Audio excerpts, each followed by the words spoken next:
Hello नमस्कार। एक महत्वपूर्ण सूचना आप लोगों के लिए जो आपके जीवन को बदलने में बहुत ही ज्यादा महत्वपूर्ण भूमिका निभाएगी। हाँ, जैसा कि आप देख पा रहे हो कि टीजीटी पीजीटी के 37,710 पद आने वाले हैं बहुत ही जल्द। अगर आप 9th 10th यानी टीजीटी की तैयारी में लगे हुए हैं और अगर आप पीजीटी की तैयारी में लगे हुए हैं तो आपके लिए यह खबर बहुत ही ज्यादा बेहतरीन है। आइए, अब आप कहोगे सर ये जो टीजीटी पीजीटी की आप जो जगहों की बात कर रहे हैं कि 37,710 ये कौन से विभाग ने जारी की है? तो कौन से विभाग ने जारी की है, क्या इसकी क्वालिफिकेशंस है और कौन कौन लोग इसके फॉर्म भर सकते हैं, यहां पर वेतनमान कितना रहेगा, वो सारी जानकारी मैं इस वीडियो में आपको दूंगा। चलिए मैं सीधे सीधे आपको उस नोटिफिकेशन के लिए तरफ ले चलता हूं जहां से ये आया है और वहीं से आपको पता चलेगा कि कौन सा विभाग है जिन्होंने इतनी ज्यादा जगह निकाली है आप लोगों के लिए। आइए एक नोटिफिकेशन पर मैं आपको लेके चलता हूं। यह है बिहार सरकार का नोटिफिकेशन। बिहार सरकार की तरफ से इसको जारी किया गया है 6/10/2023 यानी 6 अक्टूबर को यह जारी किया गया था। और इसने क्या किया है? इसने बहुत ही भयंकर आप लोगों के लिए काम किया है और बहुत सारी जॉब आप लोगों को दी है। देखिए यहां पर आपको मैं थोड़ा सा चीजें बता दूं कि जैसे अगर कोई 6 से 8 की तैयारी करे, जैसे हम मिनी टीजीटी भी कहते हैं, उसके लिए जगह कितनी है? 31,982। अब सोचिए 31,982 जगह किसके लिए है? 6 से 8 वालों के लिए। ठीक है, 9 से 10 जिसको हम टीजीटी कहते हैं और 11 से 12 जिसे हम पीजीटी कहते हैं, उनके लिए भी जगह देख लो। ठीक है, तो इनके लिए यानी 9 से 10 तक के अध्यापन हेतु कितना है? 18,810 पद हैं। ठीक है, 18,810 पद तो 9th 10th टीजीटी के लिए है और इसके अलावा 18,830 पद पीजीटी के लिए है। ये आपको पता होगा। अब आपको निश्चित रूप से पता है कि अभी हाल ही में बिहार ने एस्टेट का पेपर करवाया था और उसमें आपको यह भी पता होना चाहिए 80% जो कैंडिडेट हैं वो पास हुए हैं। तो वह सारे लोग जिन्होंने पेपर फर्स्ट और पेपर सेकंड पास किया है उनके लिए यह जगह है। जिन्होंने एस्टेट का पेपर फर्स्ट पास किया है वो 9 10th के लिए एलिजिबल है, यहां पर फॉर्म भर सकता है और साथ साथ उसे बीएड भी होना अनिवार्य है। इसके अलावा अगर आपने पेपर सेकंड एस्टेट का पेपर सेकंड किया है, ठीक है, उसको आपने क्वालिफाई किया है, तो फिर आप यहां के लिए एलिजिबल हो और यह भी आपको पता होगा। ठीक है, यह पोस्ट ग्रेजुएशन टीचर इसका पूरा नाम होता है, आपको पता ही होगा। ठीक है, यह टीजीटी है, यह पीजीटी है, तो दोनों में आप देखिए जगह कितनी है, ये जगह हो गई। और इन्हीं जगहों के बारे में मैं आपको बता रहा था कि टोटल 37,710 पद हैं जो टीजीटी और पीजीटी के लिए है। लेकिन अगर आप टीजीटी और पीजीटी की तैयारी कर रहे हैं तो आप लोगों के लिए एक और अच्छी खबर है, क्योंकि आप अपनी तैयारी कर ही रहे हैं। तो आप इसके अलावा अगर सीटेट का पेपर सेकंड भी पास किए हुए हैं, अगर आप ग्रेजुएशन किए हुए हैं, तो आप 31,982 जो पद हैं उसके लिए भी फॉर्म भर सकते हैं। तो यहां पर याद रखना सीटेट का पेपर सेकंड होना चाहिए, यहां पर आपका बीएड होना चाहिए या डीएलएड होना चाहिए, यहां पर दोनों मान्य होते हैं, ये आपको ध्यान रखना है ना। तो यहां पर तो आप सोचिए कुल मिलाकर कितनी जगह हो जाती है? 37,000 ये और ये लगभग 70,000 जगह है और ये बहुत जगह होती है, आप सोच लीजिए।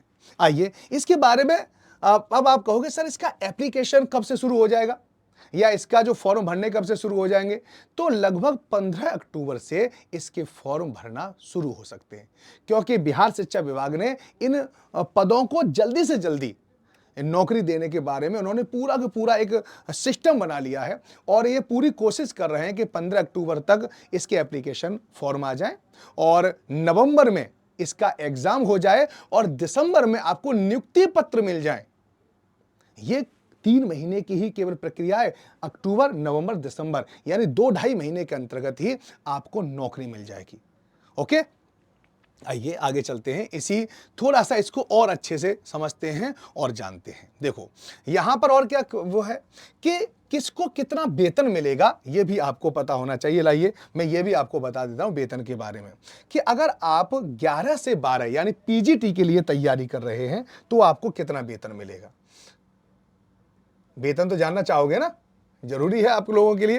तो देखिए वेतन, देखिए कि ग्रॉस जो आपकी इनकम है वो कितना होगा, सैलरी कितनी होगी, 55,610 रुपए मिलेंगे आपको, है ना। ये किसकी है, पीजीटी वालों के लिए है। इसमें से पेंशन के रुपए कितने कट जाएंगे आपको, 4480 रुपए। तो आपको मुख्य यानी मूल रूप से रुपया कितना मिलेगा, यानी सैलरी कितनी मिलेगी, 51,130। इसी प्रकार से अगर आप टीजीटी की तैयारी कर रहे हैं तो नेट सैलरी आपकी कितनी होगी, 49,630 रुपया। ग्रॉस सैलरी आपकी कितनी होगी, यहां पे देख सकते हैं 53,970। और अगर आप मिनी टीजीटी या 6 से लेकर 8 इसकी तैयारी कर रहे हैं तो आपको आपकी जो इनकम, आपकी जो सैलरी होगी 49,050 रुपये होगी, ठीक है, याद रखना। और जो आपकी नेट सैलरी है वो 45,130 होने वाली है, 45,130। तो बहुत रुपया है, आप सोच सकते हैं यहां पर, है ना।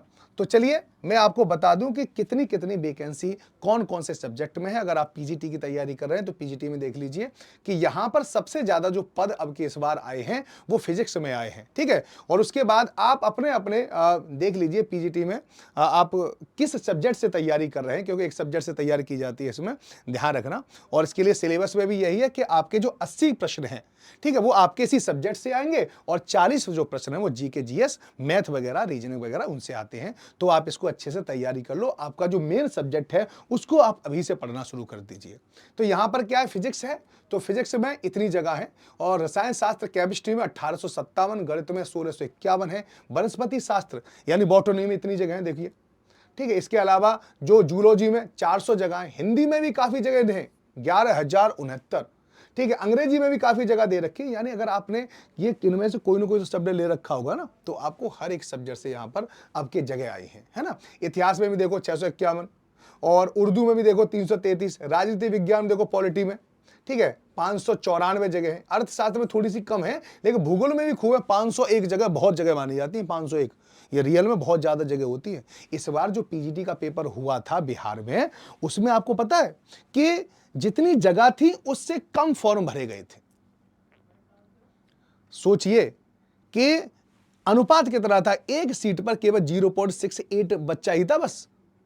जिसने क्वालिफाइंग मार्क्स अगर अर्जित कर लिए उन सब की नौकरी पीजीटी में लगने वाली है। और जितना उच्च स्तरीय पेपर होता है उसमें उतना ही कम कंपटीशन होता है, ध्यान रखना। इसलिए बहुत जगह होती है। इसके अलावा गृह विज्ञान देखो, मनोविज्ञान देखो, मनोविज्ञान देखो। इसके अलावा यहाँ पे समाजशास्त्र देखो, सोशियोलॉजी, फिलॉसफी देख सकते हो आप, म्यूजिक देख सकते हो, कंप्यूटर विज्ञान में भी जगह है। इसमें देखो बंगला है, अरबी है, भोजपुरी है, मैथिली है, पाली, फारसी, संस्कृत में देखो काफी जगह 186, है ना। इसके अलावा एनआरबी है। इसके अलावा तुम्हारा ईपीएस है, बिजनेस स्टडी है, बिजनेस स्टडी में भी देखो जगह दे रखी है, 93 जगह है। लेखा शास्त्र अकाउंटेंसी में भी जगह दे रखी है 162, और टोटल मिलाकर 18,830 जगह है। इसके अलावा ये पीजीटी की, टीजीटी में देख लो, टीजीटी का क्या है, तो मैं आपको टीजीटी में भी बता दूं कितनी कितनी जगह है यहां पर। तो समाज शास्त्र, सामाजिक विज्ञान यानी एसएसटी, जिसको हम एसएसटी कहते हैं, है ना, एसएसटी की 1922 जगह है। इसके अलावा गणित की जगह देखो 2206, गणित की बहुत जगह आई है आपके। विज्ञान की देखो, गणित और विज्ञान दोनों को देखो कितनी जगह है। हिंदी की कितनी जगह है, सबसे ज्यादा तो हिंदी और इंग्लिश की जगह है, 3,465 जगह है। और किसके लिए, ये टीजीटी के लिए, 9th और 10th के लिए, ये आपको ध्यान रखना है ना। संस्कृत में भी देखो काफी जगह है। संस्कृत में तो कंपटीशन भी काफी कम है, क्योंकि बहुत कम लोग ही संस्कृत की तैयारी करते हैं, संस्कृत अपने सब्जेक्ट में लेते हैं ना। तो इसलिए अगर आपने संस्कृत कर रखा है तो समझ लो कि इस बार आपकी नौकरी पक्की है, ठीक। उर्दू देखो 1,219 है, संगीत 1,068 है, ललित कला 284 है, नृत्य 351 है, ठीक है, 91, और शारीरिक शिक्षा 556 है, मैथिली 80 है, अरबी 15 है, फारसी 49 है, बांग्ला 26 है, और टोटल 1880 जगह हैं। आप इसको देख सकते हैं। इसके अलावा 6 से 8 की भी आप तैयारी कर सकते हैं, लेकिन इसकी जगह तो काफ़ी है, लेकिन इसमें यह नहीं बताया कि कौन से सब्जेक्ट में कितनी जगह होंगी, ठीक है। और इसकी क्वालिफिकेशन भी नहीं आई है, क्वालिफिकेशन क्या क्राइटेरिया होगा ये भी अभी नहीं आया है। लेकिन 9th 10th और 11th 12th की क्वालिफिकेशन क्या है ये तो आपको निश्चित रूप से पता होगा कि, ठीक है। और इसका सिलेबस क्या है, सिलेबस के बारे में तो आपको पता ही है निश्चित रूप से कि सिलेबस में 80 जो है, 80 जो यानी 80 क्वेश्चन है, 80 जो क्वेश्चन है वो तो आपके सब्जेक्ट से आएंगे। जैसे अगर आपने एसएसटी ले रखा है तो एसएसटी का 80 क्वेश्चन आएंगे, और बाकी के जो 40 क्वेश्चन हैं वो आएंगे जीके जीएस, मैथ और रीजनिंग से, इनसे आएंगे। जीके जीएस में साइंस भी इंक्लूड होगी, जो आपको ध्यान रखना है। उसी प्रकार से ये टीजीटी में भी ऐसी होगा और उसी प्रकार से पीजीटी में भी ऐसी होना है। 80 क्वेश्चन आपके सब्जेक्ट से आएंगे और 40 क्वेश्चन आएंगे जीके, जीएस, मैथ और रीजनिंग से, यहां से आएंगे।